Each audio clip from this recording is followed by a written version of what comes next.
Une femelle brochée avait du vague à l'âme. Son beau mâle avait eu maille à partie avec un pêcheur, qui poussa le bouchon si loin qu'il décida de l'immortaliser sous la forme d'un trophée. Seule compensation de sa part, après son passage à la casserole, il se signala à son prédateur sous forme d'une redoutable indigestion. Il n'est pas aisé de réussir un beurre blanc. Inconsolable, la belle, qui était du reste bien plus grosse que son défunt compagnon, se mit en quête de se refaire la cerise en changeant radicalement de pratique. Elle savait que chez les Ligériens, ses semblables étaient affublés du sobriquet de bec, sans doute par la forme d'un museau pointu. Ce sobriquet lui mit une curieuse idée en tête. Elle, dont la taille la mettait selon toute probabilité à l'abri d'une agression d'un oiseau pêcheur, se mit en quête de celui qui avait le plus long bec. Dans son esprit embué par le chagrin, c'est de ce côté-là qu'elle trouverait compagnon pour convoler et oublier ainsi son malheureux époux. Elle jeta son dévolu sur un héron cendré, doté d'un appendice conséquent.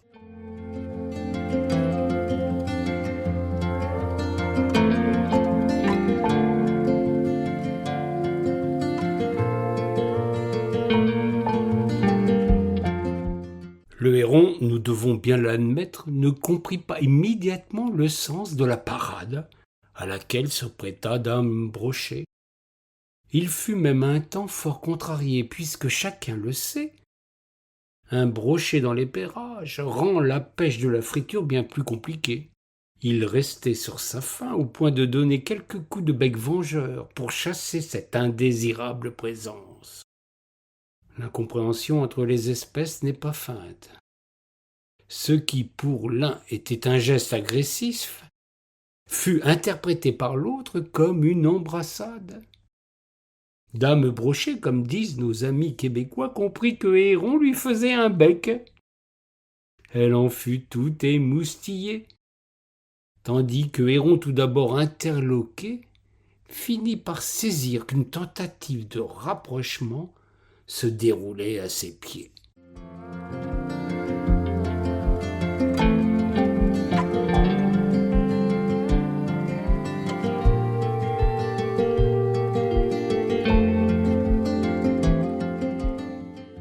Au fil du temps, une relation amicale se noua entre l'oiseau et le poisson, dans les limites naturelles qu'imposaient leurs conditions respectives. Puisque la satisfaction du corps n'était pas envisageable, c'est vers l'esprit qu'ils tournèrent leur rencontre. C'est ainsi qu'ils trouvèrent un langage commun pour échanger leurs points de vue sur l'évolution de la Loire. C'est dame Brochet qui la première mit le sujet sur la table. Elle avait constaté au fil du temps avec son défunt compagnon l'intrusion de nouvelles espèces de poissons. Jadis, le brochet était le maître des eaux. Puis, au milieu du XXe siècle, le sandre vint chasser sur leur domaine. Dans le même temps, le poisson-chat et la perche soleil vinrent troubler leur onde pure, jusqu'à ce que de récents nouveaux venus installèrent définitivement la théorie du grand remplacement dans l'esprit des carnassiers, silure et asthme semblant vouloir tirer la couverture à eux.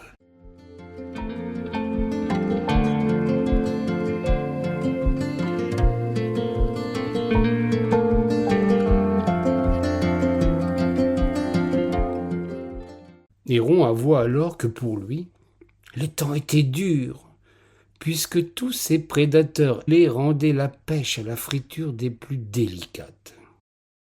Il regrettait le bon vieux temps de la seule concurrence du brochet, tandis que de son côté, en cette lointaine époque, il n'avait guère de rivaux sur la berge, mis à part le martin pêcheur. Puis d'autres venaient eux aussi d'ailleurs pour lui rendre sa précieuse pitance délicate. Rapidement, nos deux nouveaux amis se lancèrent dans une diatribe contre tous ces intrus venus de contrées lointaines. L'ostracisme n'est pas l'exclusivité des humains. Ils firent ainsi le tour de tous ceux qui avaient posé leurs valises dans les flots ou sur les rives. La longue liste leur donna matière à récrimination pour cette mondialisation qui bouleversait leur existence.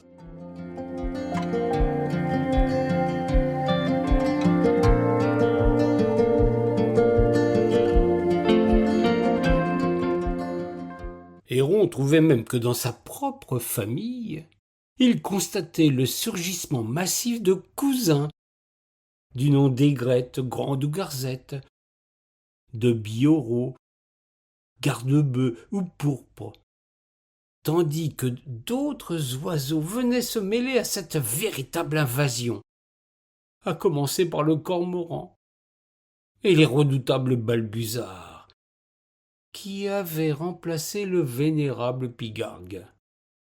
Dame Rocher en resta un moment sans voix. Décidément, cette planète marchait sur la tête.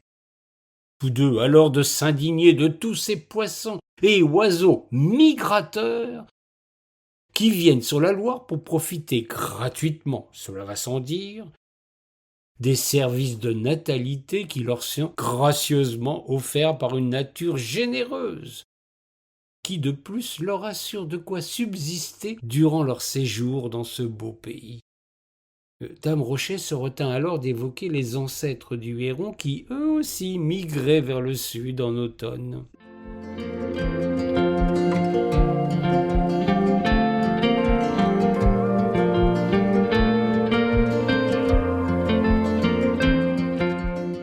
Ils en étaient là de leur constatation quand un castor arriva sur ces entrefaits. C'est le mot cousin qui lui avait fait dresser l'oreille. Lui aussi avait un cousin en travers de la gorge et de la Loire. Un intrus venu d'Amérique, tout comme le poisson-chat et l'écrevisse à pattes rouges. Castor suggéra alors de dresser des frontières sur le bassin de la Loire pour préserver la tranquillité du lieu. Brochy renchérit d'autant plus aisément qu'il tentait de mobiliser toutes les espèces halieutiques pour lancer une pétition contre les silures, dont la présence en Loire prenait des proportions inquiétantes, et dont les agissements mettaient en péril la réputation de tous les autres poissons. Ces maudits envahisseurs ne respectaient pas les pratiques ancestrales. Héron, en écoutant leurs remarques, se couvrit la tête de cendres, décidément allé à volo au bord de l'eau. Il était grand temps de lancer un mouvement pour redonner la Loire aux espèces ligériennes. La perspective d'un prochain Parlement de Loire serait à ce titre l'occasion rêvée de mener campagne pour chasser les intrus et rétablir dans leurs droits historiques tous les animaux de souche.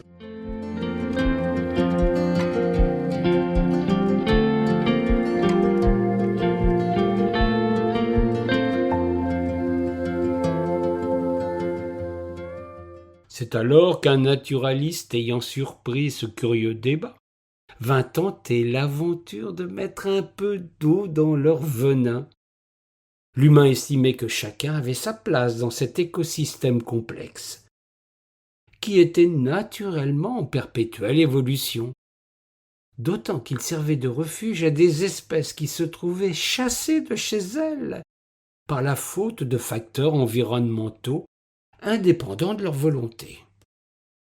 L'humain se lança alors dans un discours des plus savants, qui devint au fil de ses propos totalement abscons pour les trois animaux. Ces derniers du reste cessèrent d'écouter ce discoureur qui leur tenait là un langage universitaire qui dépassait largement leur manière d'envisager leur milieu naturel. Ils en conclurent tous trois que confier leur défense à des individus de son acabit n'était pas nécessairement une solution pérenne.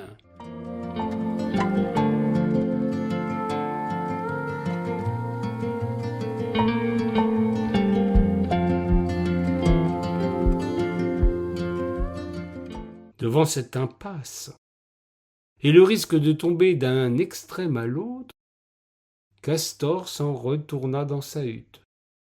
Rocher plongea dans une mouille profonde, tandis que Héron se réfugia dans sa héronnière, après que Castor déclara en guise de conclusion: pour vivre heureux, vivons cachés, et surtout des humains. Réplique qui mit un terme à cette illusoire tentative de fédérer les espèces autochtones, tout en clouant le bec à ses deux comparses.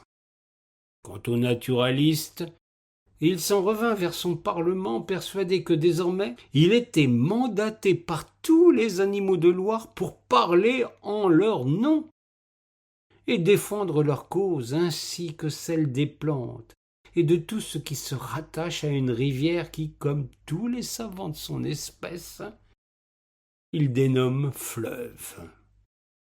La suite nous dira s'il saura trouver une position de nature à satisfaire les uns et les autres dans cet épineux débat vieux comme le monde.